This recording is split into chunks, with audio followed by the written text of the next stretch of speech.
Hey, welcome to another episode of Games Reflect Dad. This is a show where I look at games that I've added to my collection, either through outright purchases or trades. I walk through how the game is played. I tell you who or what was the inspiration for me adding this game to my collection, and I tell you why I like it so much. Now, today's episode is pretty big, and when I mean big, it's kind of El Grande. So let's get this to the table and check it out.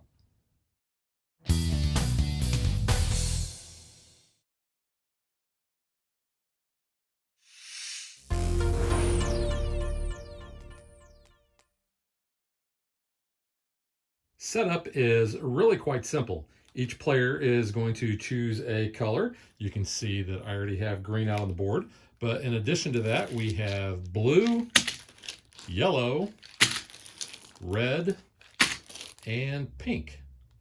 They're going to take a score marker and they're going to put it on the 0 spot on the score track. They're also going to get a selection wheel. They're going to get 13 power cards, and you can see what these look like, and they'll have little meeples on there, and I'll talk about what those mean in a little bit. There are two mobile scoring boards, and just place those next to the board.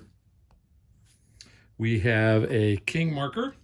We have the Castile, which is really kind of a cool concept, and I'll talk more about that in my review. The youngest player is going to get the start player marker. We are going to have these region cards, and these are going to be shuffled up, and then we're going to reveal one, and that will be the province for the king. So we will move the king to Galicia, since that was the province card, and then each other player is going to be dealt one of these cards, and that's going to be their home region. So let's say I have the Castile La Nueva.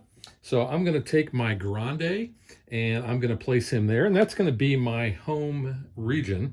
And I will also take 9 of my little meeples, and those are going to be set aside. These are going to be called my court, and I'll just put them there. You want to keep those basically opposite of your other 21 meeples that you have. But after you place your Grande there, you're going to take 2 of the smaller meeples from your court, and you're also going to be placing them in that same region. We're going to have action cards, and they are going to have little meeples on the front. So we'll have a stack of 1s, 2s, 3s, 4s, and then the 5th one is only 1 card. But what you're going to do is all these that have the same meeple count on there, you're going to shuffle those up, and then you're going to place those in each of their respective stacks next to the board. And that really is all there is to setup.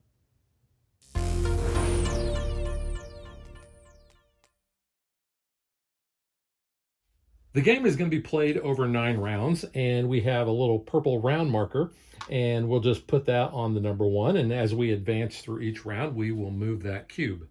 So the first thing we're going to do as part of the round sequence is we are going to reveal the cards from over here.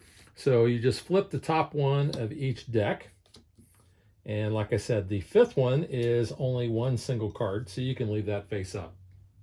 Next, each player is going to have their deck of power cards, and what they're going to do is they are going to go through and they are going to choose which one of these cards that they want to play. Now, this is a one and done, so once that card is played, it will not be played for the rest of the game. You'll notice that, like I said, they have meeples here, so the lower the number, the more meeples that are on there. So you can see the 1 has 6, 2 has 5, 3 has 5, and so on, until you get to the higher numbers where they have 1 or none.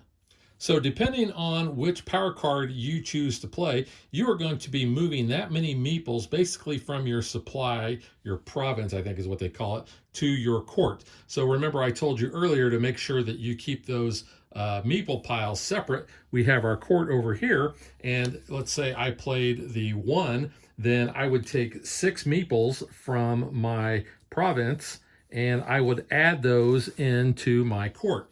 Now, those meeples are now available for me to place either on the board or in the Castile.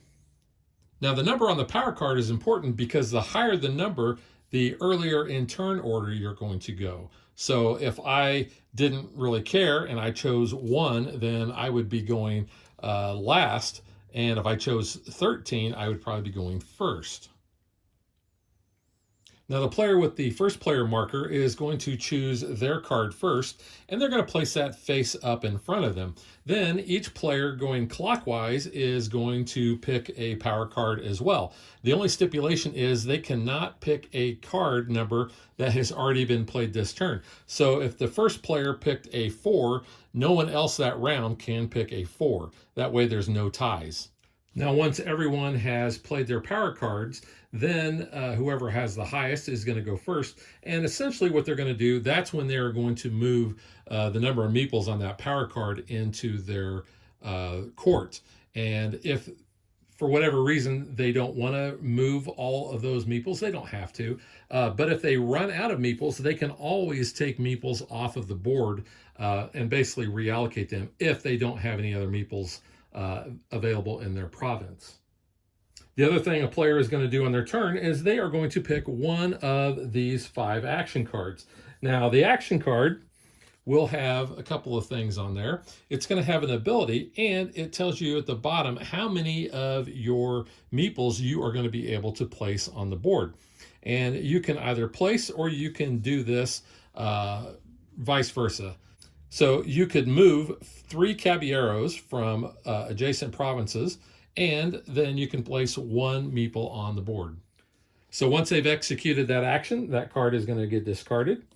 Here is an example of the second one, which says special scoring. You get to choose a region to be scored immediately. So that's going to be based on who has the most. And when you look at a region, you're going to see it's going to have 3 numbers across there. So in this case, in Sevilla, you've got a 4, 3, and 1. So based on however many meeples there are, whoever has the most would get 4 points. The next place would get 3 points, and in third place, if there is one, would only get 1 point. And you'll see that on this card, you'll be able to place 2 meeples. So on the 3 meeple, again, you can see we have a special scoring, and it says all 5-point regions are scored immediately. So sometimes there are stipulations on which are actually scored. And again, you'll be placing 3 meeples. Here you can see on the 4th one, it says a mobile scoreboard. It says you may place a new mobile scoreboard or move an existing one. So there are 2 of those, and you can see right here. So essentially what you can do when you play that card, you get to choose one of these. If they're already on the board, you can actually move them too. But basically it's going to override whatever is on the board. So let's say that I decided that I want to place one of these here in Sevilla and change that from a 4, 3, and a 1. Now it is a 8 and a 4 and nothing for third place. And then you can place 4 meeples on the board. And then finally, the king card says you may move the king to any region, and you'll be able to place 5 meeples down on the board as well. You cannot change anything in that region that the king is in. So no moving meeples in or out of that. You cannot even mess with the mobile scoreboard. When you're placing your meeples out on the board, you can never place any meeples where the king is at, and you can only place meeples in the adjacent regions that are next to where the king is at. So in this case, I could only put meeples in Sevilla, Castilla la Nueva, or Valencia. Now, when you're placing your meeples out on the board, you can either place them in the regions, or you may also place them in the Castile, because you'll notice that the Castile actually has their own scoring as well. So when we start going through and we get to a scoring round, we will also be scoring for the amount of meeples that are in the Castile. Placing meeples into the Castile is also not secret. So whenever you place any in there, you have to announce how many you're dropping in. Now for scoring, the king actually comes into play quite a bit, because whoever has the most meeples in the king's region is actually going to get a bonus. They're going to get 2 additional points. And if there's ever a tie in this, the bonus is not awarded. So after all players have taken their turns, then we do basically an end of round cleanup. We are going to flip over the top card of each of these stacks. Whoever played the lowest power card is going to take the first player marker. And then we will advance the turn marker 1 space. Now you'll notice that we have these symbols after the third, sixth, and last round. So whenever we complete round 3, we're going to go and we're going to do scoring rounds each time we advance to that symbol. And you'll see over here, this walks us through exactly what we need to do for scoring. So the first thing we're going to do is each player is going to take their secret wheel and they are going to choose one of the regions, and that's going to be where any of the meeples that they put in the Castile are going to be moved to. So let's just say that I wanted to move mine to Valencia. So I'll choose that, and then I'm going to place that face down. Every player is going to do that. So after we have chosen our region, we would score the Castile. So whoever had the most meeples in the Castile would score 5 points. Second place would score 3, and third place would score 1. Then what we do is anybody who had meeples in there will take their meeples and they'll place them on that region that they selected on their wheel. So you can see here we've got our selection of the wheel. We score our Castile. We move the meeples from the Castile to the region that we picked on our wheel. And then we are going to go and score all of the separate regions. And we'll just go in order. And it lays it out really nice. Once we've done all that scoring, then we would move back and start taking our other turns. And then we'll just keep progressing. When we get to the next scoring, we'll do the same thing. And then finally, on the last, we'll do the same thing. There is a home region bonus. So wherever your Grande is at, if you have the most meeples there, you're going to get a bonus as well. Like the king bonus, you're going to get 2 additional points, but only if you have the majority. And you do not count your Grande when counting up to find out who has the majority. At the end of the game, whoever has the most points is going to be the winner. Unfortunately, if players tie, they share the victory. But that's pretty much how you play El Grande. So now let's get to what I think.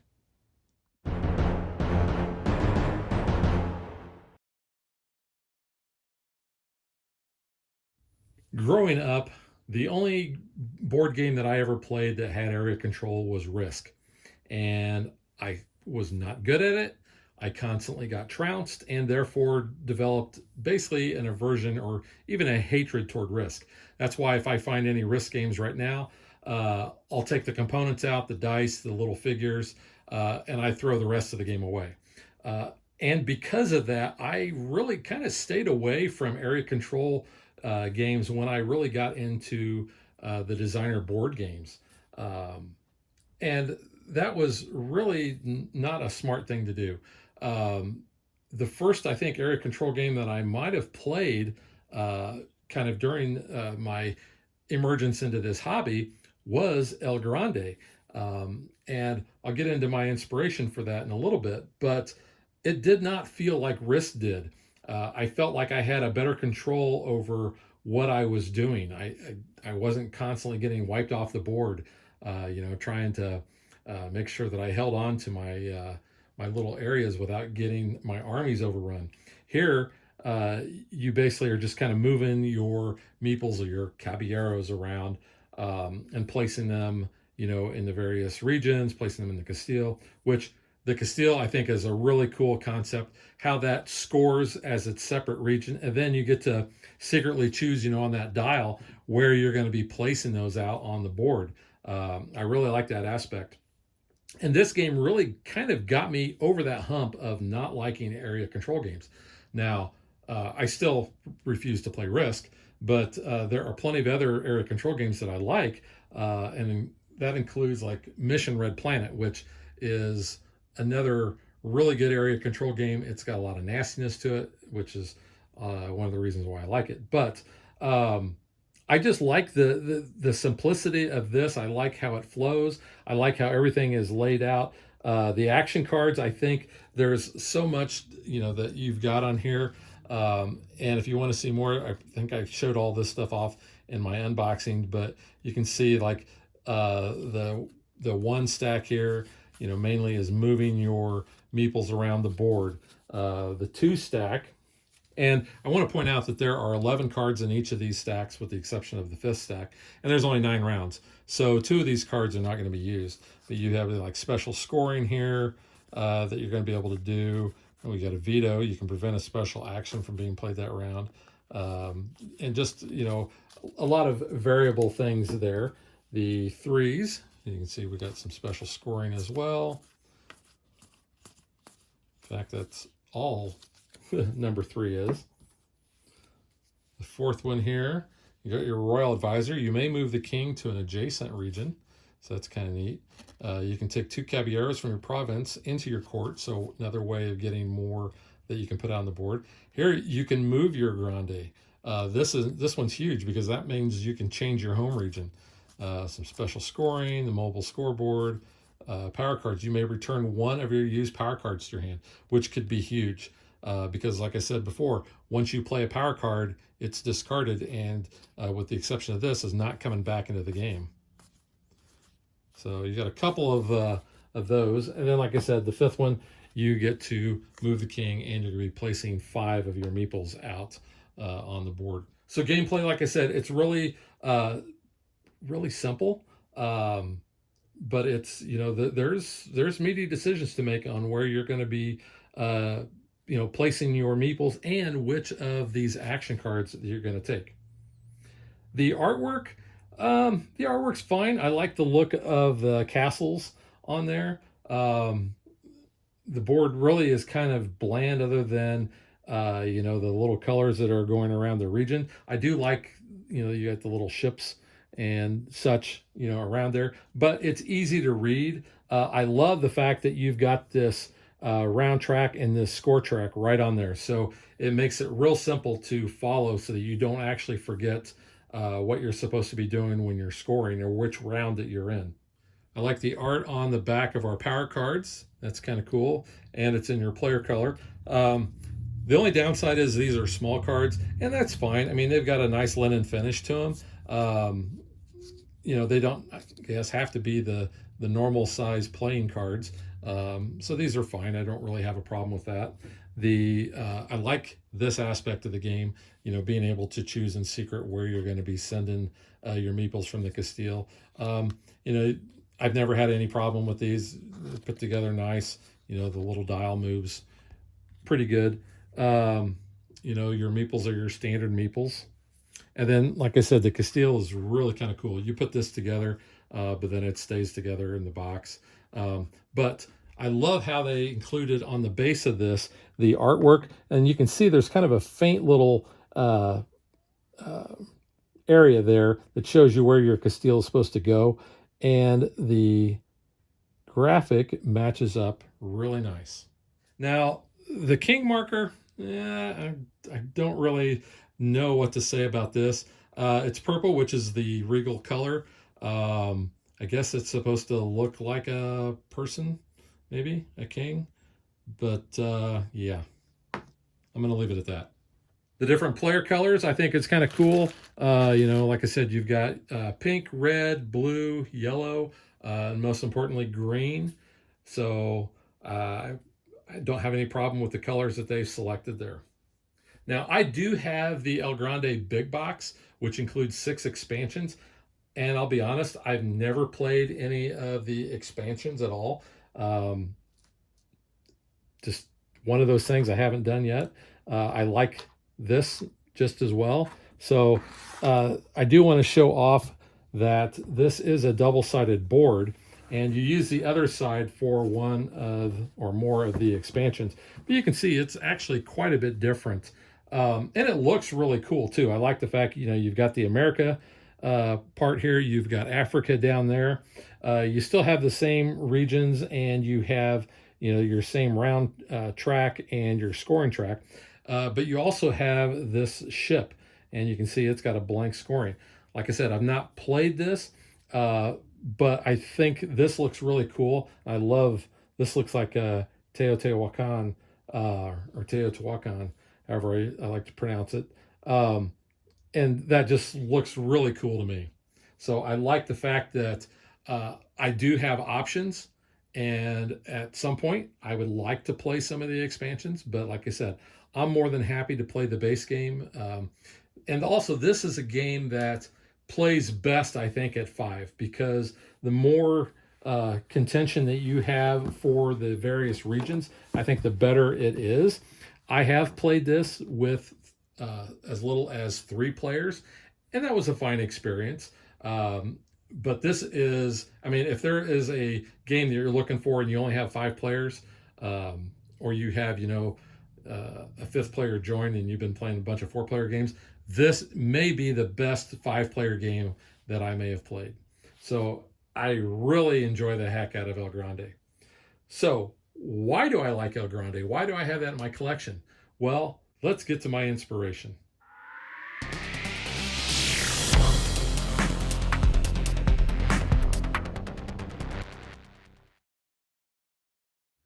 So I've mentioned him before. My buddy Chris was my inspiration for getting this. He is the one who taught me how to play this. And I don't know, it just, that first time that we played, when he taught it, it was just kind of everything clicked. I'm like, this is really good. And like I said, I kind of got over my fear or my dislike of area control games.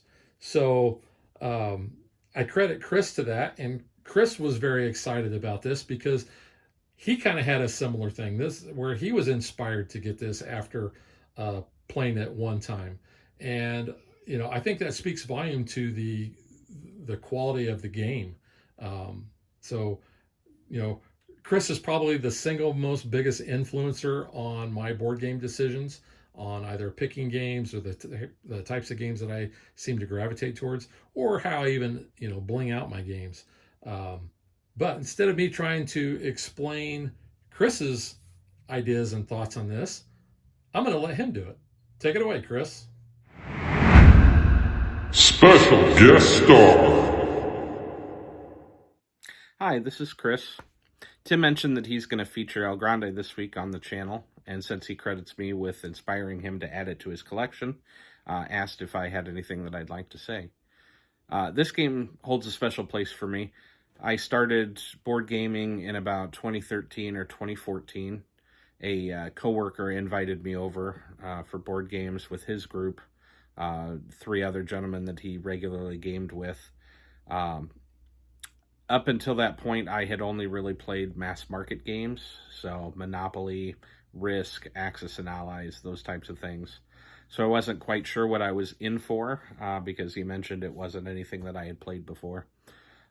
So that day I arrived, went down into the basement, and on the table was this map of Spain, in essence, with a bunch of wooden blocks, and he invited me to sit down, and I just immediately got entranced by the artwork.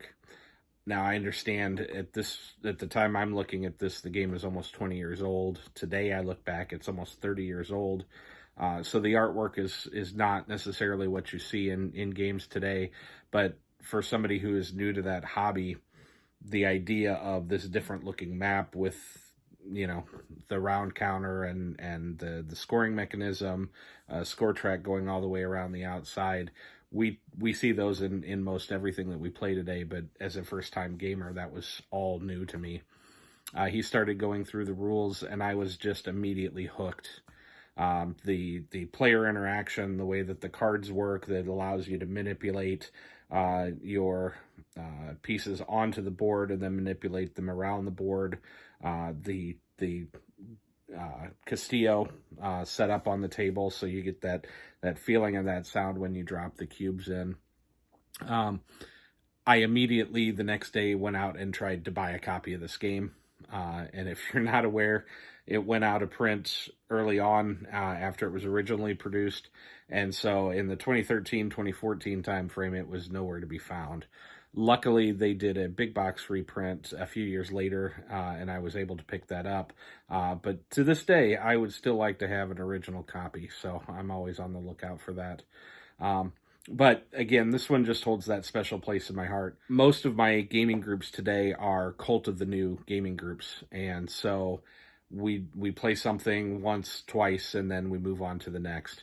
But even now, if I have a night where there's 5 players at the table, El Grande is actually one of those games that's on the forefront of my mind, and more often than not actually gets brought out. And I sometimes wonder if it's because it was that first game that brought me into the hobby, and that's why I like it so much. But then I teach it to somebody who hasn't played it before, and they have that same reaction that I had, even though they know the hobby board game market. They've played everything that's new and current, and you've put this on the table, and they immediately talk about, where can I go and pick this up? So to me, it's one of those evergreen games. Even in the Cult of the New, I bring it back to the table 2 or 3 times a year. So it's one of those games that I'm just always going to enjoy. So thanks, Tim. I appreciate you letting me talk a little bit about one of my favorite games. We'll talk to y'all later. Thanks, Chris. Again, you're my inspiration. I am so glad that you introduced this to me.